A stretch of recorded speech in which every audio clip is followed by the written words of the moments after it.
This subcommittee is ensuring federal information technology is well managed, as you all are well aware. The federal government depends on IT systems for everything from national defense to homeland security to the administration of benefits programs. In all, we spend upwards of $100 billion of tax dollars annually for federal IT. Notably, 75 to 80% of this spend currently goes to operate and maintain existing IT systems. And much of that infrastructure is aging and obsolete. It relies on a shrinking pool of workers versed in archaic programming languages like COBOL, which came into common use 60 years ago. I myself learned COBOL when I was starting my career in the late 90s. And even then, we knew that it was a legacy IT system. In fact, I was in the financial services sector working in COBOL. And if I see another line of COBOL code today, I might vomit, I might throw up. But at that time and now, computer coding provides a pathway for girls and women to advance into STEM fields, but gosh, I hope we can get beyond COBOL one day. But today's aspiring young coders, they're not learning COBOL. That's why the government, whose aging IT workforce includes many more individuals over 60 than under 30, it's actually 4 times-ish in terms of those that are looking at retirement in the next few years versus those that are coming in that are younger and more adept with computer engineering and programming.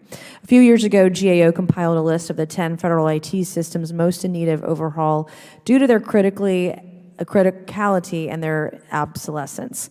One is a COBOL-based system used to process about 20 million federal student financial aid applications annually.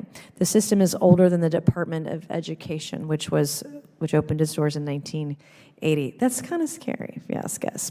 Another COBOL-based system on GAO's list is an IRS system containing taxpayer data that went online in 1968.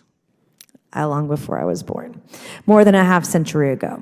The IRS continues to keep taxpayer data on this system and other hugely outdated systems, despite pouring billions of dollars over the years into failed modernization efforts.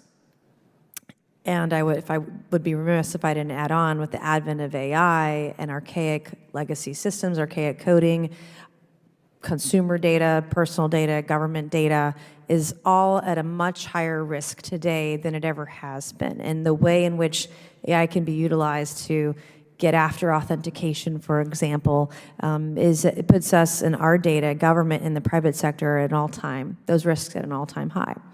The Biden administration is now set to hire 20,000 new auditors over 2 years as part of a massive $80 billion hike in IRS spending, but what the IRS needs most are modern computers and call centers that answer the phone. What scares me is that federal legacy computer systems are highly vulnerable to cyber attacks from malicious actors, including enemy nation states.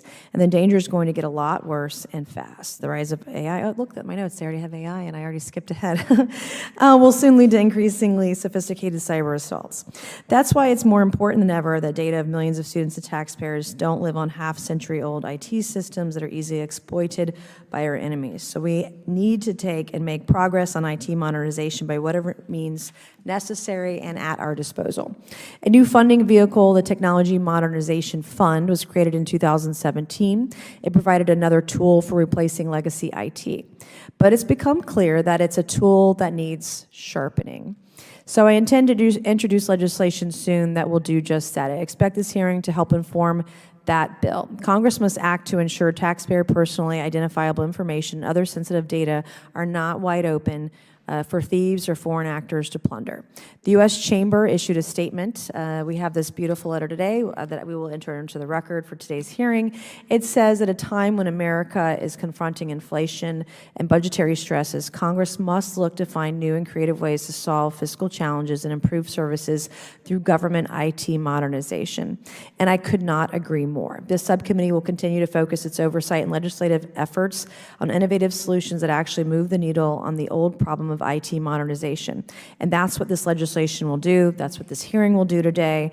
And it's my hope that if we do nothing else in this Congress, because I doubt that we will, that we can find some nonpartisan, I'm not kidding, that we can find a way, both sides, to work on this issue. This is not a partisan issue. And I hope that you'll work with us and our committee in finding ways that we can sharpen the tools that we have going forward. So with that, I will yield to the ranking member of this subcommittee, Mr. Jerry Connolly of Virginia.